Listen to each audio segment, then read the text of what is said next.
Howdy, folks. Well, for those of you who haven't heard already, the city of Houston yesterday, Sunday the 27th, had a boil water notice issued pretty much to the entire city.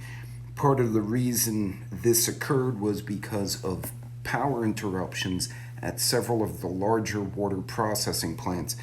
And essentially, what happens, and I won't go into the technicalities of water treatment, I know enough to be dangerous because I've actually had to deal with it at one point in my career. Um, you guys have probably seen water treatment plants. They have different tanks and batteries, and there's stuff rotating. When the pressure in the pipes goes below 20 psi, which is pretty much a standard guideline for this kind of stuff, there is the distinct possibility of introducing contaminants, chemicals, bacteria, etc.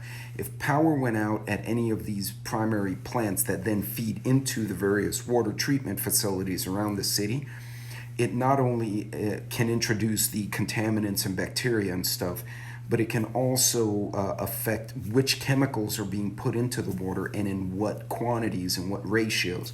So obviously, for a variety of reasons, out of an abundance of caution, Houston issued a boil water notice. This actually covered the entire city. I looked at it. It covered everything from Pasadena to the southeast to Baytown to Jersey City, including the Med Center Energy Stadium where the Texans play. I mean, downtown area, the Heights, Montrose, literally the entire chunk of Harris County went on a boil water notice. These are the kind of things folks need to prepare for. Now, this same stuff happens during hurricanes, right? Power goes down, the water gets contaminated.